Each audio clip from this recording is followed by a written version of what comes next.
Biden administration has reportedly given $40 million of your taxpayer dollars to companies who put conservative and Christian organizations in the same category as militant terror groups and scale them by levels of radicalization. There's the program called the Targeted Violence and Terrorism Prevention Grant Program. I want to go back to that. I don't even know what any of these even are. Does anybody know?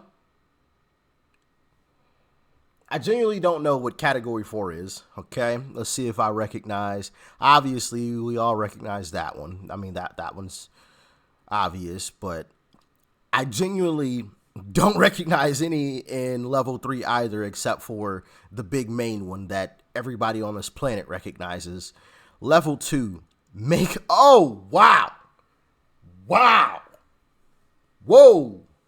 So you mean to tell me far-right radicalization? Okay. You got PragerU, Turning Point USA, who I'm familiar with, obviously. Infowars. I can't really see this one. I don't recognize the rest of them, honestly. I don't. Really? You guys see this one? Really? This is, bro, get these folks out of office, man. This stuff, fire all of these folks. Fire every single last one of them. I'm done with it. This is ridiculous stuff. How is this even legal? Are you kidding me? American Conservative Union Foundation? Really? Fox News? This is an absolute joke. Anyway. There's the program called the Targeted Violence and Terrorism Prevention Grant Program. This is supposed to find domestic terrorists in America. There are 80 recipients of money so far. They've received $40 million in grants. You've got Christian Broadcasting. You've got the Republican National Committee. Already you've got more than half of America. DHS awarded them a grant of $358,000 to continue doing it.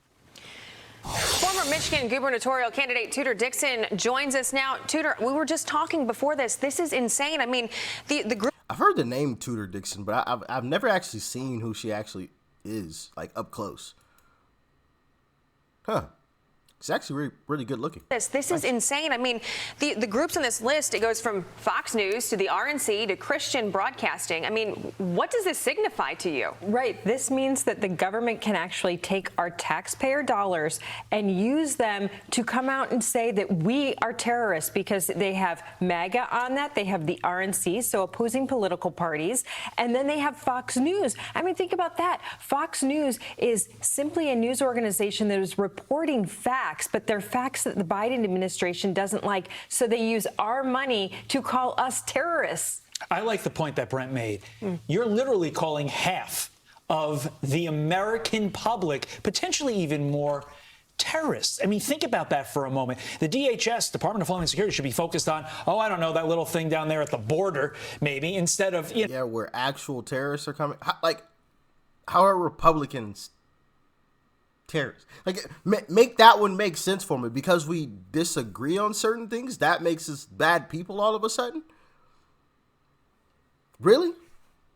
Bro, this has gotten, I mean, part of me is happy that, I got into politics at this point in time. But part of me is like, holy cow, what did I get myself into? You have got to be kidding.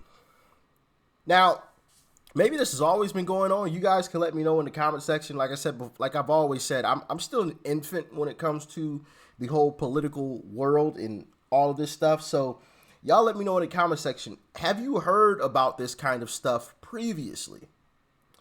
Let me know. I'm really interested to hear your answers, because if it's always been going on, well, I mean, it's still terrible. But it makes me worry a little bit less, if that makes sense. I mean, it's still terrible. We still need to fire all these folks. Stop funding this mess. We don't go around saying the left is all terrorist. I mean, that's just, I mean, maybe we should at this point. But that's a whole nother conversation for a different day.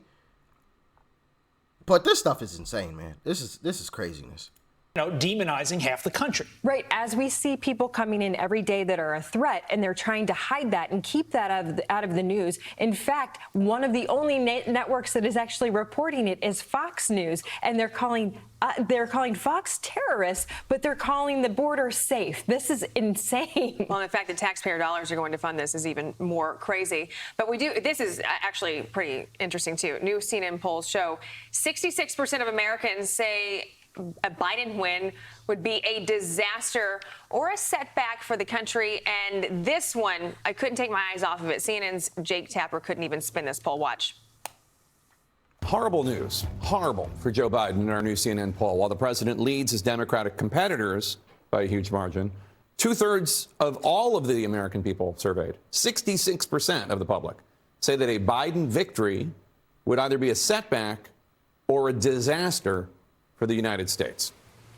I think when we first watched that, Todd was referencing the tears that could possibly be coming from his eyes. Would you make it that Right. way? It is reminiscent of 2016 when everyone was crying on air, right? But that's what they're afraid of. They're afraid of the Republicans winning in 2024. They saw a huge, I guess I would say, blue win in 2022, and they're like, whoa, if Biden is this bad in the minds of the people, Republicans could actually win in 2024. I think that is good news, but we're going into a primary where you are going to see Republicans get pretty ugly. So it'll be interesting to see how this plays out over the next year. I completely understand that. We spent all yesterday talking about Trump versus DeSantis and the bloodletting that's going to happen there. I get that. That makes total sense in electoral politics. But you have run a campaign. I need you to tell me how, if 66 to 67% of the people who you need to vote for you think that giving you 4 more years would be a disaster or a setback for the country, how the heck can you win? I really think that they have an incredible ground game. They will hide him. They will go out and give people the messaging they want. But like you said, with these numbers, I'm not sure it can possibly work because people have seen him for 4 years and he's a disaster. So they're worried. It's the same thing Joe Rogan said. I want to say I checked that out with you guys a while back, but Joe Rogan basically said the same thing. He said, in 2020, you were able to fool people. You were able to just hide Biden in his, basement, right? Quote unquote, the basement. You know what I mean? And really fool people into getting him into office because, like she said, that Democrats have a nice ground game. They have a nice ground game. That's one of the things Republicans need to get better at. Their ground game, right? Any and all legal means, Republicans need to exercise that. Like this whole, anyway, I won't get on a tangent on that, but totally lost my train of thought there for a second. Holy cow. Wow. That's crazy. Whenever that happens, you can't hide them this time around. People felt it. People saw it already. And the crazy thing is, this is the crazy part. And I've dropped some YouTube shorts on them getting exposed. As a matter of fact, I think I just dropped one on Hakeem Jeffries. Just flat out lying. He said in that one, he said, the Republicans are going to come out and say Joe Biden isn't wanting to meet with us about the debt ceiling. It's kind of funny that he said that, just telegraphing exactly what Joe Biden was planning on doing. And then it clip, shout out to Chart Media for that clip. But it went to Karine Jean-Pierre saying, no, we are not negotiating on the debt ceiling. We are not meeting.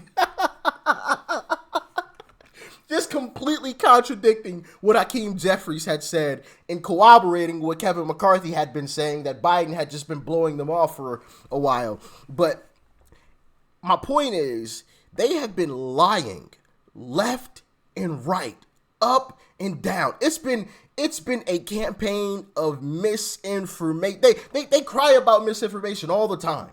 That's all they've been spewing out, left and right. Hakeem Jeffries lying straight to people's face. Karine Jean-Pierre lying straight to people's face. Joe, right? All of them.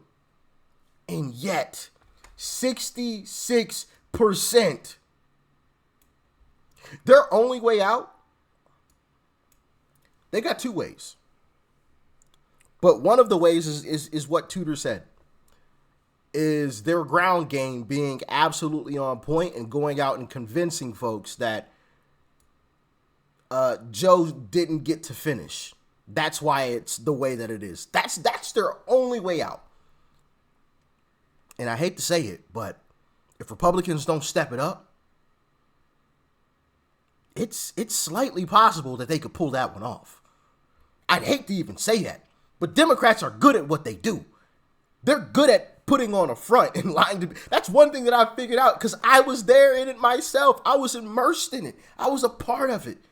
I was covered in it, right? And had no clue. No clue. Until I just was like, you know what? Let me listen to these other guys on the other side of the political aisle of things. I was like, hold on, wait a minute. Actually, this makes a whole lot of sense.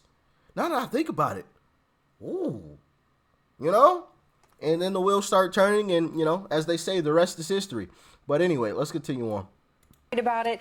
We're thrilled that these are the numbers. Hopefully we see a change in 24. I wonder if we're going to see a change in the media and who they're going to be backing too because of this. Tudor Dixon, as always, thank you so much. And by the way, the last episode of the Tudor Dixon podcast, I thought was resplendent. I thought the guest you had was somebody special. He was amazing. And he's going to do a lot of work before Memorial Day. Tudor, thank you. Thanks, Tudor. Yeah, man. Guys, gals, ladies and gentlemen, it's time to put the pedal to the metal. It's time for Republicans to get their ground game going. It's time to start strategizing a bit more. It's time to make sure that we are involved in the process and not just bystanders in the process, bystanders of the process like we all were in 2020. It's time to be involved. Talk to folks. There's a lot more people that agree than what you might think. I've already provided 2 videos of that. All right? I've already dropped 2 videos. I don't want to say too much because I don't know what's legal and what's not, and I don't want to be promoting things that are illegal. You know what I mean?